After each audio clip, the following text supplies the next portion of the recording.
Ada seseorang kaya raya dengan harta yang tidak akan habis dimakan 7 turunan. Orang kaya ini didatangi malaikat.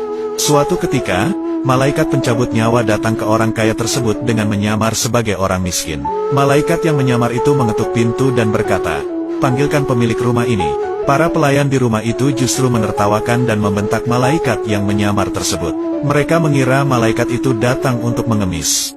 "Anda siapa? Anda miskin tidak layak ke sini bertemu Tuhan kami," hardik pelayan, lalu menutup pintu. Malaikat itu diam. Ia mengetuk pintu kembali. "Sampaikan saja kepada tuanmu, aku malaikat pencabut nyawa," tuturnya. Dari jauh, si orang kaya itu ternyata mendengar perkataan malaikat pencabut nyawa yang menyamar itu.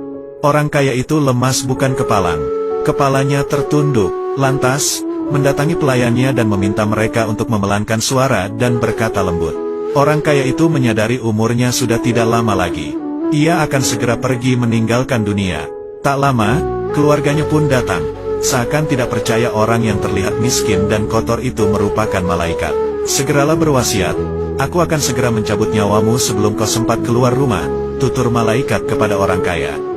Tak lama, orang kaya itu pun wafat. Sontak, para keluarga histeris dan menangis. Bahkan, beberapa dari mereka menawarkan harta kepada si miskin yang ternyata malaikat pencabut nyawa.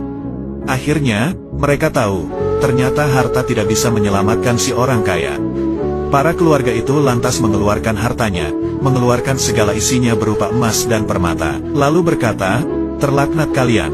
Harta-harta tidak berguna, bikin kami melupakan Allah. Kalian tidak bisa menolong kami," hardik mereka. Tiba-tiba harta itu berubah bentuk. Emas dan permata itu berdiri. Ia berkata kepada kerabat orang kaya itu, "Duhai orang kaya, salah jika kalian mencaci maki kami. Aku sudah membuat derajat kalian tinggi. Kami telah membuat kalian punya kedudukan sama dengan raja-raja dan tuan-tuan. Lihatlah ketika keluarga kalian meminang seseorang yang kalian kehendaki, bukankah langsung disetujui? Itu karena harta kalian. Lalu, bagaimana nasib seorang saleh yang juga ingin melamar seseorang yang kalian pilih itu? Mereka gagal karena harta kalian menghalanginya. Dan masih banyak lagi." Sang harta melanjutkan dan berbicara lagi, "Wahai orang kaya, bukankah kau menggunakan kami untuk membiayai orang-orang kejam dan kami tidak berdaya untuk menolak? Wahai orang kaya, jika kau memilih menggunakan kami untuk berbuat baik, kamu akan dapat kebaikan. Sedangkan jika kami digunakan untuk kejahatan, maka kamu akan mendapatkan celaka," terang si harta menjelaskan.